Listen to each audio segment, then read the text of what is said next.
Hello everyone, welcome back to my YouTube channel Medical Intelligence. Today's topic infection notes hospital acquired infection. तो कौन कौन से type से के इन्फेक्शन होते हैं और कौन कौन से इन्फेक्शंस होते हैं। तो यहाँ पर क्लासिफिकेशन पढ़ने वाले इन्फेक्शन के और इन्फेक्शन क्या होते हैं पूरे डिटेल पढ़ने वाले हैं। तो सबसे पहले यहाँ पर define infection, right in detail about hospital acquired infection. तो यहाँ पर सबसे पहले इन्फेक्शन की डेफिनेशन दे रखी है कि injuries contaminations of the body of parts of the body by bacteria, viruses, fungi, protozoa and rickets or by the toxin and that they may produce। तो ये जो फंगी और वायरसेस और प्रोटोजोआ जो होते हैं इनसे इन्फेक्शन प्रोड्यूस करते हैं, इनके कारण ही इन्फेक्शन जो है कि फैलता है। इन्फेक्शन में भी लोकल और generalised and spread throughout the body. Infection जो होता है वो जनरली जो होता है हमारी बॉडी से फैलता है। फिर यहाँ पर दे रखे टाइप्स ऑफ इन्फेक्शन, कौन कौन से टाइप्स होते हैं इन्फेक्शन के। तो यहाँ पर दे रखे primary infection, secondary infection, focal infection, clinical infection. यहाँ पर सभी इन्फेक्शन के टाइप्स दे रखे, sublingual infection, cross infection, nosocomial infection, systematic infection, acute infection, chronic infection. तो सभी इन्फेक्शन के यहाँ पर टाइप्स दे रखे। फिर इनकी यहाँ पर डिटेल दे रखी है, प्राइमरी इन्फेक्शन क्या होता है इसके यहाँ पर जो है कि डिफाइन किया गया है। फिर यहाँ पर सेकेंडरी इन्फेक्शन दे रखा है, जिसको यहाँ पर डिफाइन किया गया है कि सेकेंडरी इन्फेक्शन क्या होता है, यहाँ पर डिफाइन किया गया है इनको। और थर्ड होता है फोकल इन्फेक्शन, इसको यहाँ पर डिफाइन किया गया है। फिर फोर्थ रेखा है यहाँ पर क्लिनिकल इन्फेक्शन, इसको यहाँ पर डिफाइन किया गया है कि क्लिनिकल इन्फेक्शन क्या होता है। फिर यहाँ पर दे रखा है फिफ्थ नंबर का हमारा सब क्लिनिकल इन्फेक्शन। तो यहाँ पर सब क्लिनिकल इन्फेक्शन को डिफाइन किया गया है। तो बहुत ही ईजी लैंग्वेज में दे रखा है, यहाँ पर आप खुद समझ सकते हो। बहुत ही ईजी लैंग्वेज में यहाँ पर दे रखा है क्या क्या इन्फेक्शन होते हैं। फिर सिक्स यहाँ पर दे रखा है क्रॉस इन्फेक्शन। तो क्रॉस इन्फेक्शन क्या होता है वो यहाँ पर दे रखा है, बहुत ही ईजी लैंग्वेज में दे रखा है, आप खुद समझ सकते हो कि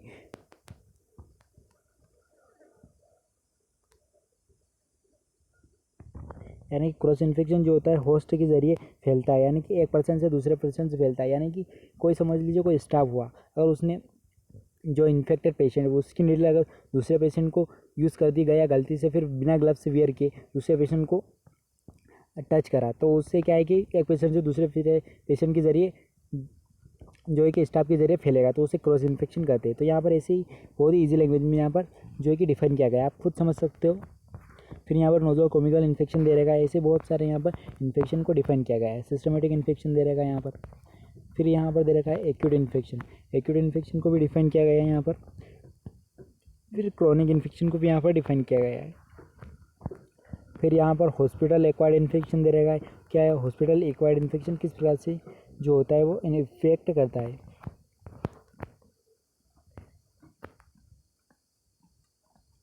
तो हॉस्पिटल के टाइप से कौन कौन से इन्फेक्शन होते हैं, यानी कि हॉस्पिटल में कौन कौन से इन्फेक्शन फैल सकते हैं हॉस्पिटल के जरिए।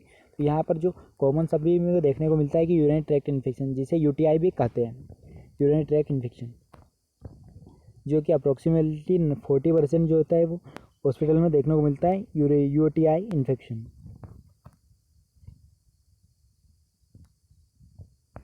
तो जो कैथेटराइजेशन करते हैं, कैथेटराइजेशन के जरिए जो है कि ज़्यादा चांस होते हैं ये इन्फेक्शन फैलने के, जो कि फीमेल्स में ज़्यादा चांस रहते हैं इस इन्फेक्शन के। फिर सेकंड दे रहेगा रेस्पिरेटरी ट्रैक्ट इन्फेक्शन। जो रेस्पिरेटरी ट्रैक्ट इन्फेक्शन जो होता है वो हमारे रेस्पिरेटरी ट्रैक्ट के ज़रिए फैलता है। यहाँ पर जैसे कि पल्मोनरी वेंटिलेशंस, लीडिजन, नोसोलिएज, ब्रोंकियलाइस, इनमें जो है कि इन्फेक्शन होता है, जो कि निमोनिया में काफ़ी देखने को मिलता है आपको इन्फेक्शन। फिर यहाँ पर दे रहेगा wound and soil tissue infection, यानी कि वुंड जो होते हैं उनमें जो सॉफ्ट टिश्यू होते हैं उनसे इन्फेक्शन ज़्यादा फैलने के चांसेस होते हैं। इसके अंदर जो हमारे वुंड हो जाता है तो उससे क्या है जो बाहर का जो इन्वायरमेंट होता है इससे चांसेस बढ़ जाते हैं कि वायरसेस और जो बैक्टीरिया और जो फंगिस जो होते हैं उनसे इन्फेक्शन ज़्यादा फैलता है वुंड के कारण। फिर यहाँ पर दे रखा है गैस्ट्रो इंटेस्टाइनल इन्फेक्शन। तो गैस्ट्रो इंटेस्टाइनल इन्फेक्शन भी बहुत ही फैलता है। यहाँ पर आप देख सकते हो कि interesting fever, food poisoning, normal infection, diarrhoea, यानी कि जो डायरिया और जो होते हैं इनके कारण भी इन्फेक्शन फैल सकता है। हमारी बॉडी में इंटेस्टाइन होती है हमारे, उनमें इन्फेक्शन हो जाता है ज़्यादा, अगर ज़्यादा भोजन कर लिया या फिर पॉइजनिंग, फूड पॉइजनिंग के कारण भी इन्फेक्शन हो सकता है। फिर यहाँ पर देखा है जेनिटल इन्फेक्शन, जो कि जेनिटल इन्फेक्शन में आप देख सकते हो यहाँ पर पेरिनियल सेप्सिस, सेप्टिक एब्जॉर्प्शन, फिर intrauterine sepsis, pelvic inflammatory disease ETC। तो बहुत सारे यहाँ जेनिटल इन्फेक्शन भी आपको देखने को मिल सकते हैं। फिर न्यूनटल इन्फेक्शन, न्यूनटल जो इन्फेक्शन जो होते हैं वो काफ़ी देखने को मिलते हैं। Infection of eye, skin and umbilical cord ETC। तो अम्बिलिकल कॉर्ड और जो स्किन, बॉडी की जो स्किन होते हैं उस पर भी जो होते हैं काफ़ी इन्फेक्शन देखने को मिलते हैं न्यूनटल के। यानी कि न्यूनटल जो होते हैं यानी कि जो छोटे छोटे बच्चे होते हैं उनमें देखने को मिलते हैं ये इन्फेक्शन। फिर अदर इन्फेक्शन दे रखा है यहाँ पर हेपेटाइटिस, ट्यूबरक्लोसिस, इन्फ्लुएंजा। ये जो इन्फेक्शन होते हैं ये काफ़ी जो हॉस्पिटल जो होते हैं उनमें देखने को मिलते हैं। फिर प्री डिस्पोजिंग फैक्टर्स दे रखे हैं हॉस्पिटल, पैथोजन से ड्रग्स रेजिडेंट, बहुत सारे इन्फेक्शन यहाँ पर दे रखे हैं जो कि हॉस्पिटल से जो है कि फैलते हैं। देख सकते हो यहाँ पर burns, malignancy, impacted process, external of the edge, बहुत सारे यहाँ पर जो है कि हॉस्पिटल से फैलते हैं। फिर यहाँ पर लेबोरेटरी डायग्नोसिस दे रखी है, हॉस्पिटल इन्फेक्शन में भी ओके स्प्रेडिंग ऑफ आउटब्रेक्स, बहुत सारी डायग्नोसिस भी होती हैं यहाँ पर। तो यानी कि जो यहाँ पर इन्फेक्शन है उनको यहाँ पर डिफाइन किया गया है किस प्रकार से जो है कि हॉस्पिटल में जो ट्रांसमिशंस जो होती हैं जिसके कारण भी इन्फेक्शन फैलने का खतरा ज़्यादा बढ़ जाता है। तो यहाँ पर देख सकते हो कि हमने जो इन्फेक्शन का जो टॉपिक है आज का वो कवर किया है। अगर आपको ये नोट्स अच्छे लगे तो प्लीज़ चैनल को सब्सक्राइब करिए और वीडियो को लाइक करिए आगे ऐसे ही नोट्स पाने के लिए।